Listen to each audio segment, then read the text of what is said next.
menjelaskan mengenai perubahan sosial dari adanya program MBG di tiap sekolah.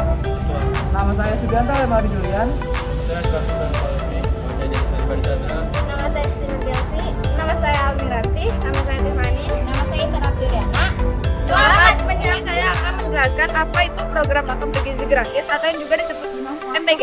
MBG adalah program pemerintah Indonesia yang diusung oleh Presiden Prabowo Subianto. Program ini untuk menyediakan makanan bergizi secara gratis bagi siswa lokal dan ibu menyusui, ibu hamil, balita untuk meningkatkan kualitas gizi masyarakat, untuk mengurangi stunting serta mendukung peningkatan kualitas sumber daya manusia di Indonesia. Jika dikaitkan dengan konsep perubahan sosial dan sosiologi, program MBG lebih tepat masuk teori evolusi, bukan teori siklus. Hal ini karena program tersebut merupakan upaya perubahan yang berlangsung secara bertahap dan terarah menuju kondisi masyarakat yang lebih baik, yaitu masyarakat yang lebih sehat, produktif, dan memiliki kualitas hidup yang meningkat. Teori siklus memandang perubahan sebagai proses yang berulang maju mundur lalu kembali ke kondisi sebelumnya, sedangkan MBG dirancang sebagai kemajuan yang berkelanjutan. Dari sisi faktor internal, perubahan sosial, program MBG dipengaruhi oleh kebijakan pemerintah sebagai bagian dari sistem sosial di dalam masyarakat Indonesia. Kebijakan ini muncul sebagai respon terhadap masalah internal seperti tingginya angka stunting, gizi yang buruk, dan kesenjangan akses terhadap makanan bergizi. Dengan adanya program ini, diharapkan terjadi perubahan pola hidup, peningkatan kesadaran masyarakat akan pentingnya gizi, serta meningkatkan kualitas pendidikan dan kesehatan generasi muda.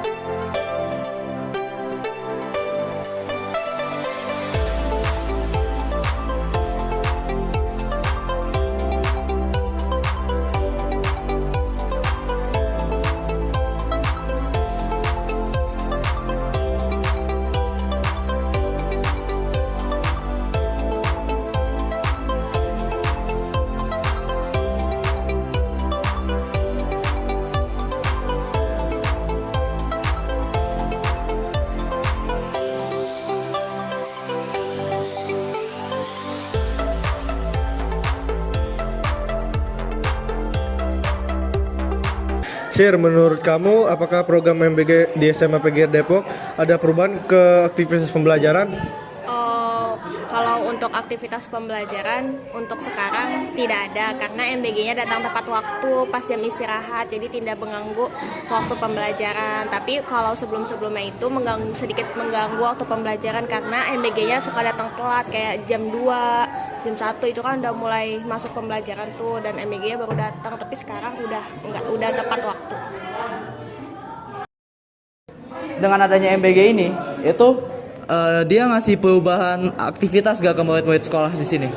Exactly no, soalnya kan itu ditaruhnya atau pendistribusian MBG-nya itu dilakukan pas jam istirahat, yang mana jam istirahat itu free time kan, so I think ya nggak ngubah apapun, dan jam istirahat itu kan jam makan, ya memang sudah seharusnya makan, jadi nggak ada yang diubah, nggak ada yang dirubah, terutama kayak output pendidikan yang dihasilkan dari KPI guru pun juga nggak ada yang berubah. Jadi ya udah gitu. Dan menurut saya karena memang nggak ada yang berubah ya, lebih baik anggarannya itu digunakan untuk sesuatu yang lebih produktif dan berdampak baik terhadap negara. Contohnya untuk menambahkan beasiswa atau pendanaan kepada kampus negeri atau kampus-kampus yang memiliki pendanaan yang kurang. Pendanaan yang kurang. Terus ketika itu sudah didistribusikan kepada kampus yang tidak memiliki pendanaan tersebut, alhasil kampus itu bisa lebih expand terhadap mahasiswa yang mungkin kekurangan pembiayaan dalam melaksanakan akademik mereka. Jadi negara itu jauh lebih ekspansif ke depannya ketika mereka punya masyarakat atau golongan muda yang lebih berpendidikan dan lebih banyak jumlahnya. Tapi dengan adanya MBG ini, itu apakah memberikan celah untuk mempermudah buat Pak murid, bisa buat makan? Bisa aja sebelumnya mereka nggak dapat bekal, tapi dengan adanya MBG mereka jadi bisa makan gitu. Betul, tapi kalau itu kan prioritasnya beda. Kalau misalnya dana, misal sekian triliun itu digunakan dengan lebih baik, misal contoh kayak seperti yang tadi saya jabarkan bahwa digunakan untuk menambah beasiswa atau pendanaan terhadap kampus, itu kan dampaknya long term. Sedangkan kalau perut kenyang dalam 1 hari itu kan short term, iya kan? Jadi lebih baik mana? Perut kenyang atau masa depan yang lebih baik secara pendidikan? Iya kan?